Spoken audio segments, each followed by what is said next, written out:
Em nome de Jesus, nosso irmão maior, modelo e guia da humanidade, nós pedimos o amparo, a presença, para que nesta tarde as nossas reflexões sigam os passos do Divino Mestre de Nazaré.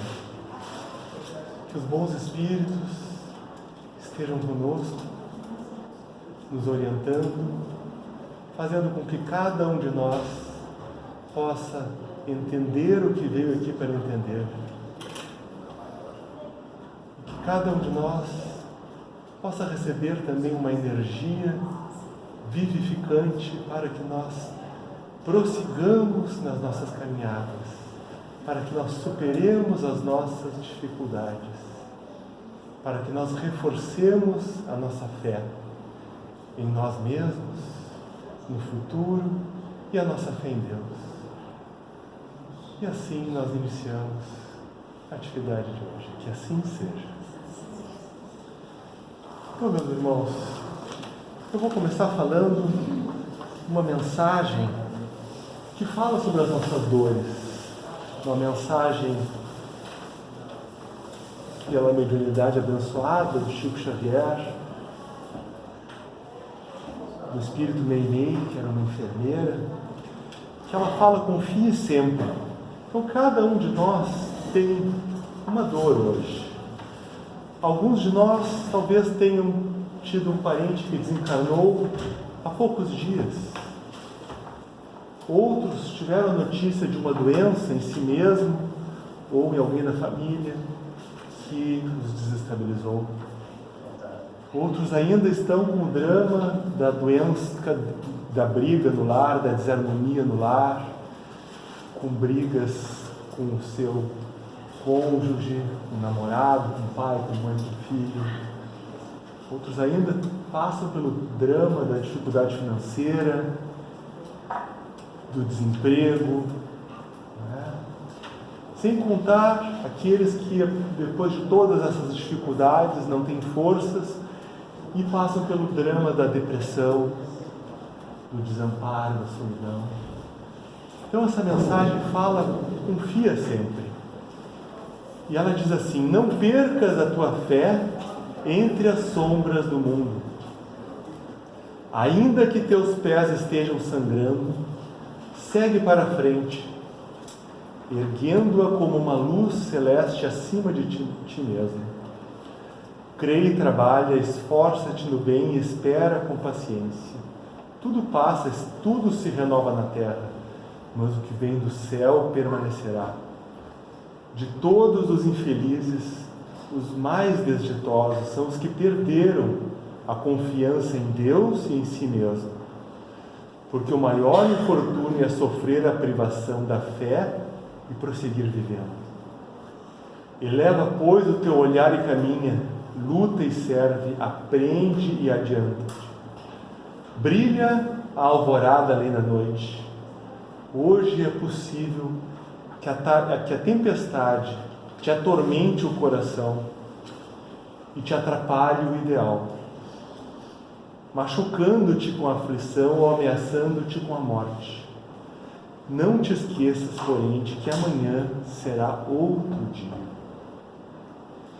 Eu acho muito bonito, porque diversas vezes os mensageiros que falam para o Chico nos trazem essa imagem de que a noite sempre termina, que sempre amanhece um dia. Não importa a dificuldade que nós estejamos passando, vai amanhecer. Né? E ele traz também essa situação de que o maior infortúnio é nós sermos privados de fé e continuarmos vivendo. Porque o sofrimento, então, quando nós temos fé, ele é o sofrimento bem-aventurado. Ele é o sofrimento com aprendizado do bem-aventurados dos aflitos. Porque com fé em nós mesmos que seja, nós então buscamos, nós vamos atrás, nós procuramos, nós persistimos, nós pedimos ajuda, nós estendemos a mão pedindo ajuda.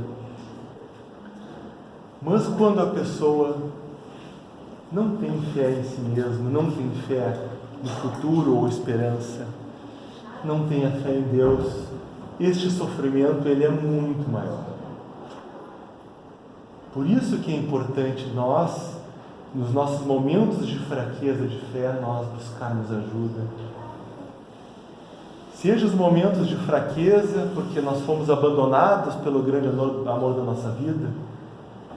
Então a pessoa vai dizer, mas como não separei isso que Deus juntou se eu fui abandonado? Não é?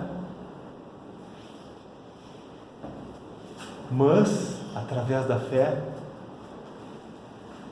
em nós mesmos, no futuro e em Deus, nós recebemos assistência de espíritos amigos encarnados que vão estar observando a nossa dificuldade, vão estender a mão, de espíritos amigos desencarnados, em especial o nosso anjo da guarda, que então vai também nos intuir o caminho, vai nos dar ideias de como nós sairmos dessa dificuldade de hoje.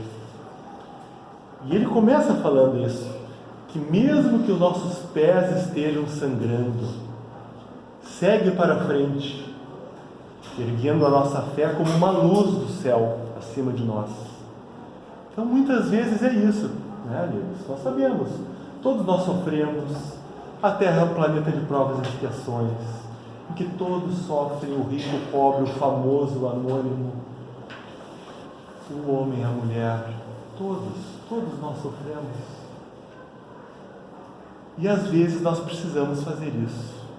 Ainda que os nossos pés estejam sangrando, ainda que nós estejamos na nossa maior dificuldade na nossa vida, nós precisamos prosseguir mais um dia, esperarmos a noite cessar, esperarmos o dia amanhecer, persistirmos no nosso pedido de ajuda, continuarmos buscando a religiosidade e a fé, como estamos fazendo hoje, né? Buscando ajuda, estendendo os braços. E a lógica de Jesus para os relacionamentos era essa, né? Porque então os fariseus perguntaram para ele, nessa passagem é isso: eu posso devolver a minha mulher por qualquer coisa? E Jesus disse não. Então, nos nossos relacionamentos, a gente não pode acabar eles, qualquer um deles, com um filho, com um amigo, qualquer relacionamento que seja importante, que nós sintamos uma afinidade, nós não podemos acabar com ele por qualquer coisa. Como, por exemplo, por uma desavença política, da qual eu falei semana passada, não é? Que quantas e quantas pessoas, inclusive casamentos, se desfizeram ou esfriaram pelas desavenças políticas, quantos amigos se afastaram pelas desavenças políticas, em que os dois lados da polarização estão errados, porque Jesus não polarizava, não é? Então eu não posso terminar os meus relacionamentos por qualquer coisa, é isso que Jesus disse, não é? Mas então eles falam, citam lá uma orientação de Moisés, mas Moisés falou que podia.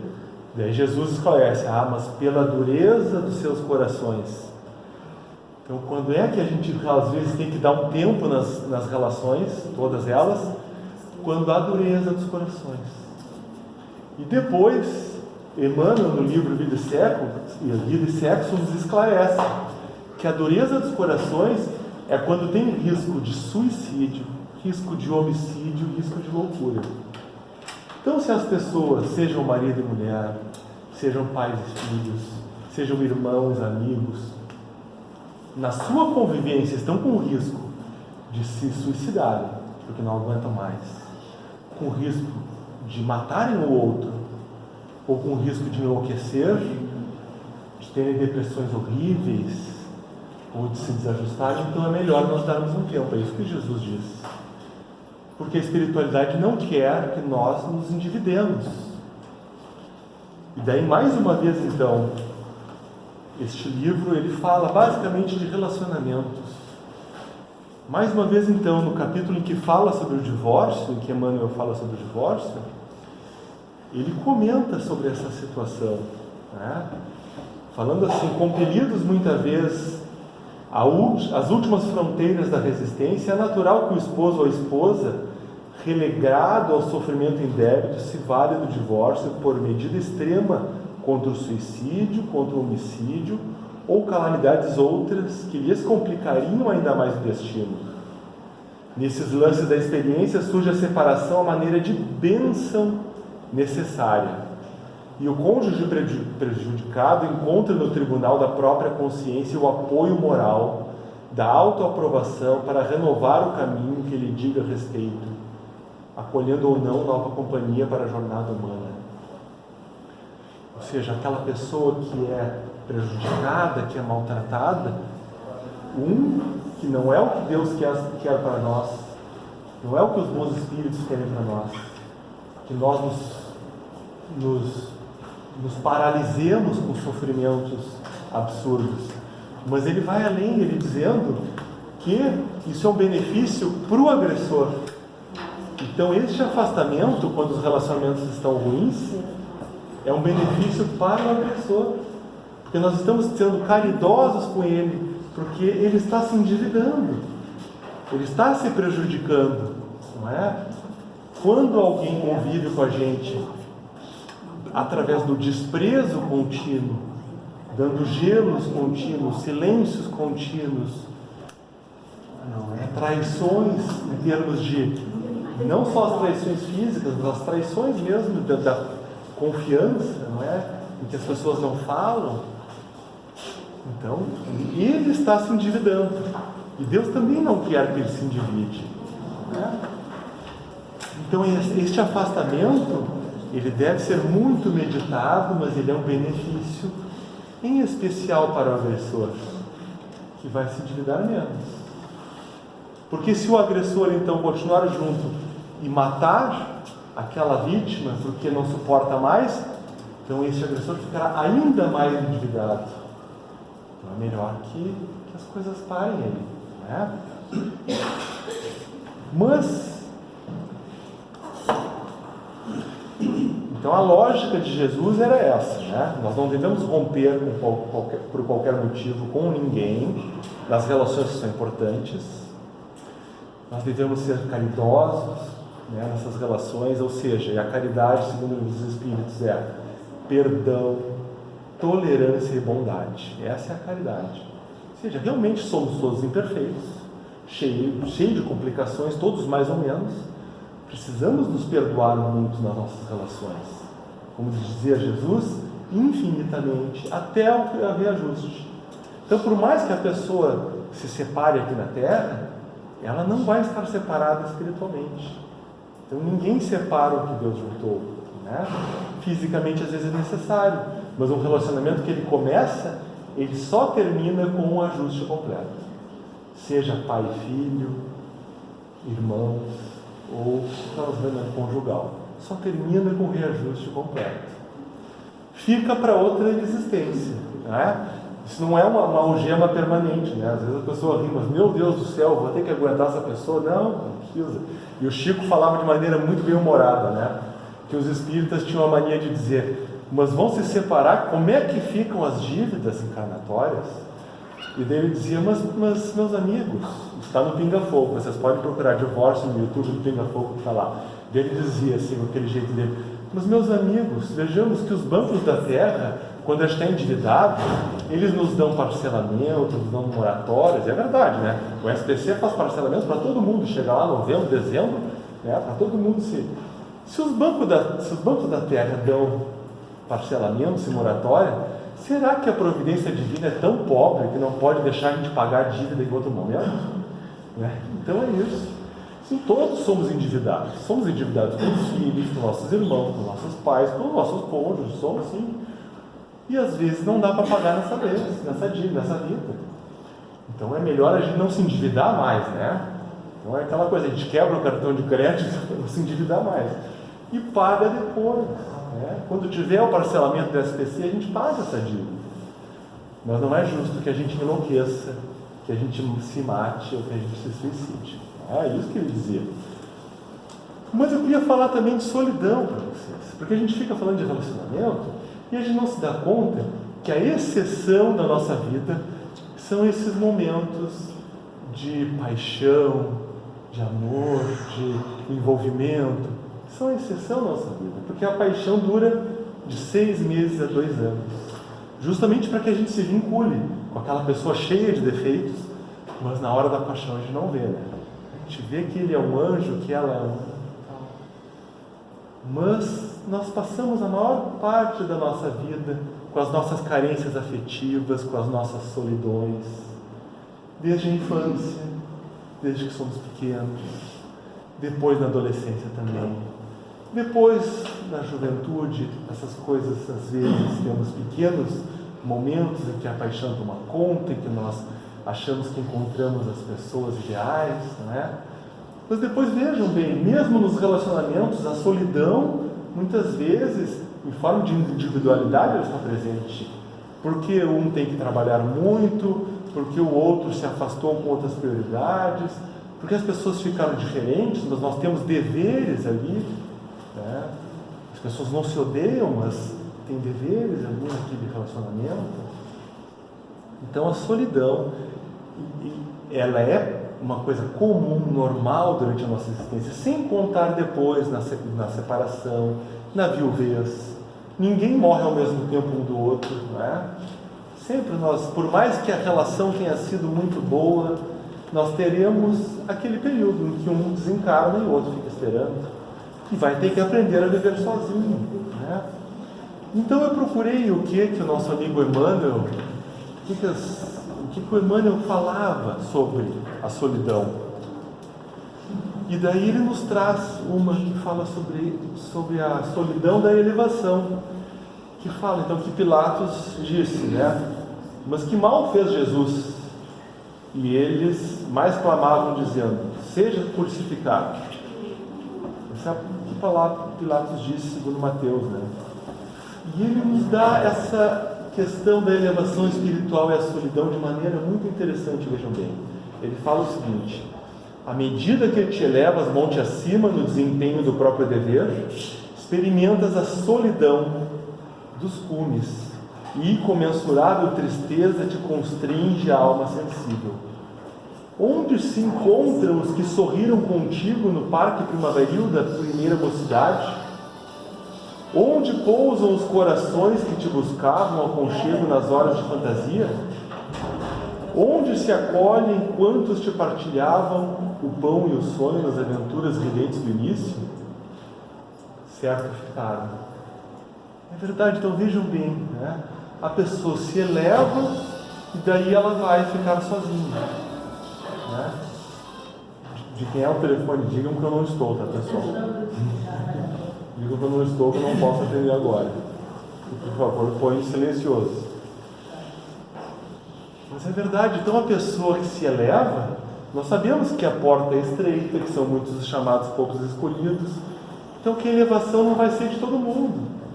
Então, numa família de 10 pessoas, se nós conseguirmos nos elevar um pouquinho, talvez nós sintamos essa solidão da companhia, porque nós nos elevamos, assim como Jesus. E ele continua dizendo, o que aconteceu com esses que ficaram? Ficaram no vale, voejando em círculo estreito à maneira de borboletas douradas que se esfacelam ao primeiro contato da menor chama de luz que se lhe descortina à frente. Em torno de ti a claridade, mas também o silêncio. Dentro de ti a felicidade de saber, mas igualmente a dor de não seres compreendido. Tua voz grita sem eco e o teu anseio se alonga em vão. Entretanto, se realmente sobes, que ouvidos te poderiam escutar a grande distância, e que coração faminto de calor do vale se abalançaria a entender de pronto os teus ideais de altura? Verdade, nessa imagem a pessoa subiu na montanha, né? E ali ela tem muita claridade, mas ela está sozinha. Quem vai ouvi-la? Ela está no alto da montanha, né? Então muitas vezes quando nós nos esforçamos para subir, nos esforçamos para domar as nossas más tendências, para sermos melhores, para pagarmos o mal com o bem, para perdoarmos infinitamente, para tolerarmos infinitamente, para fazermos ao outro aquilo que queríamos que façam para nós, nós nos elevamos e nós sentimos essa solidão. E daí nos coloca que é a dor do crescimento, é a dor do nascimento. Então que nascer dói, não é? Romper a casca do ovo dói. Então é essa dor. Não é? E colocando então a situação de Jesus, que no fim das contas estava sozinho lá, condenado à pena de morte, na cruz, com 2 ladrões, sozinho. Não é? Então, não é fácil. Não é fácil. Nós teremos a incompreensão de muitos daqueles que nós apostávamos que estariam no nosso caminho, mas que fraquejaram, não conseguiram continuar se elevando.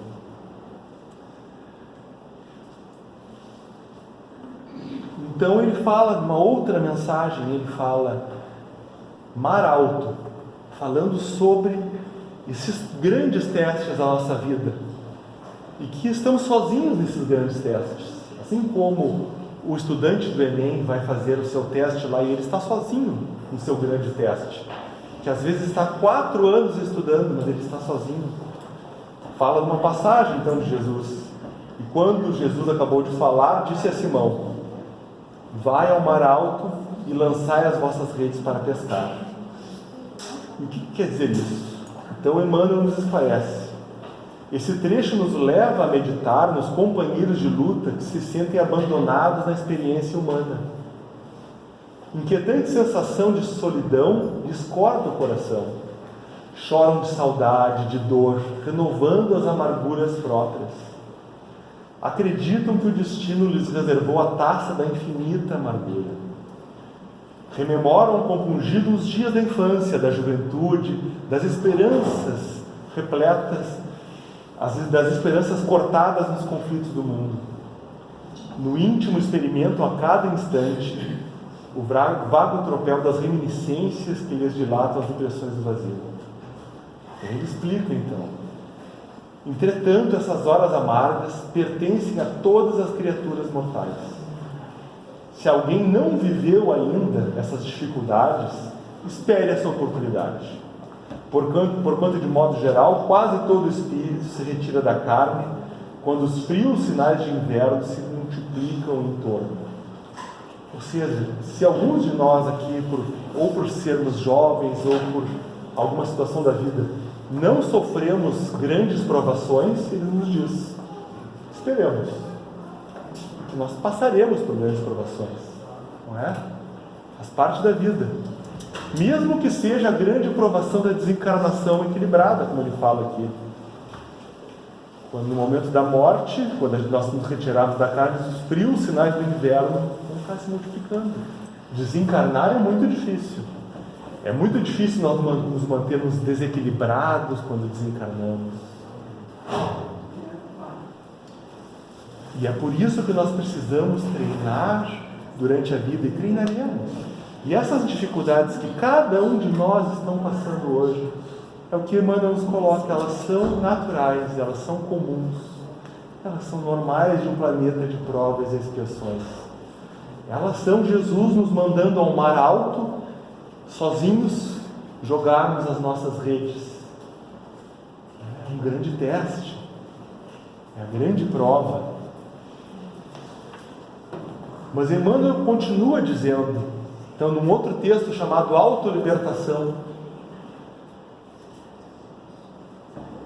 que daí nos fala sobre esse pedido de ajuda. Então ele fala assim: uma coincidência de notar entre os quase náufragos da aflição e do afogamento. Os que se debatem nas águas temendo a morte, rogam o socorro de quem lhes estenda as mãos. Os que se aprisionaram no desânimo, receando o desequilíbrio, para se livrarem deles, precisam estender as mãos aos outros. Geralmente nos confessamos abatidos, muitas vezes queixando-nos contra tudo e contra todos. Achamos-nos simplesmente encerrados na prisão do eu, que transportamos conosco a maneira de fardo muito difícil de carregar. Este é, contudo, o momento de sair de nós, alongando os braços na direção dos outros, para que os outros nos arrebatem ao poço da angústia. Abrir o coração ao encontro de alguém a fim de que alguém nos alivie. E olhem que imagem bonita que ele fala. A pessoa que está se afogando, ela estende os braços para que alguém resgate ela. Né? E ele nos coloca isso, então, para que nos momentos de sofrimento, nós estendamos os braços, mas não só como pedido de ajuda, como estamos fazendo hoje aqui. Estendendo os braços pedindo ajuda, mas estendendo os braços também aos outros para ajudar, como maneira terapêutica de nós curarmos as nossas dores, de nós curarmos a nossa solidão. E ele nos fala então sobre essa questão do agir. Se te encontras numa ocasião dessas difícil, de espírito ilhado na solidão, recorda que as portas da alma unicamente se abrem de dentro para fora e busca a liberação de si mesmo. Desnecessário será dizer que a gentileza para com os vizinhos, a visita ao doente, o socorro ao necessitado, o serviço extra, a carta ao amigo distante, o amparo à natureza e todas as formas outras de atividade em que se nos expressa a doação de calor humano são veículos ideais para sairmos de nós à procura da própria renovação. Ou seja, nós estendemos os braços, ajudando os outros, e nós acabamos saindo do poço. Né? E ele fala, ouvirmos o vizinho, visitarmos alguém no hospital, e daí nós dizemos sempre, mas eu não gosto de hospital, faz mal. Sim, quem gosta? Quem gosta de hospital? Alguém diz assim, eu amo ir no hospital, como me faz bem? Ninguém gosta. Mas quando às vezes uma pessoa que não é tão próxima está no hospital, é tão bom, ela recebe uma energia tão salutar da gente quando nós a visitamos. Então é possível e é viável, através da caridade, através deste estender a mão aos outros, nós também sermos salvos do afogamento, como o irmão Emmanuel nos fala.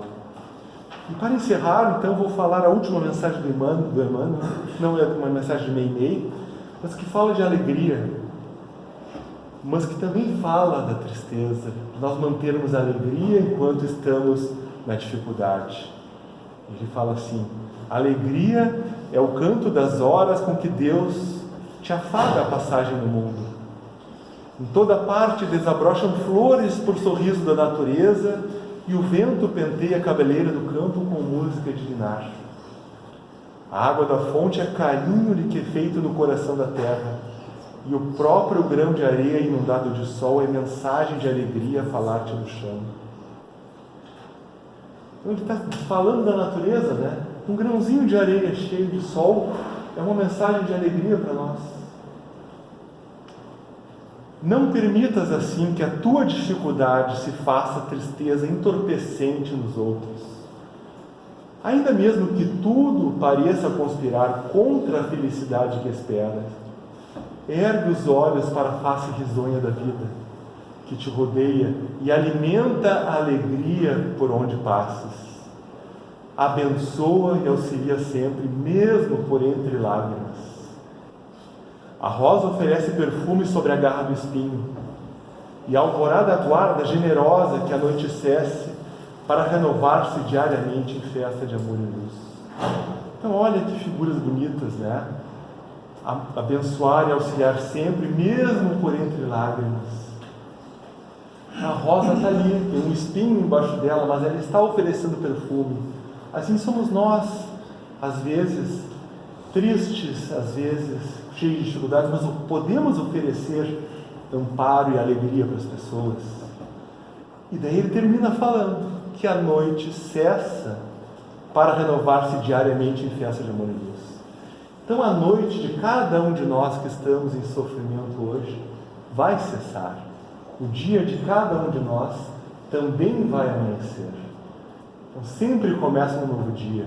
E aguardemos o começo desse novo dia com fé, com esperança em nós mesmos, em Deus, em Jesus e nos bons espíritos. Fiquem com Deus, amigos. Agora eu passo para o irmão Paulo. Obrigado.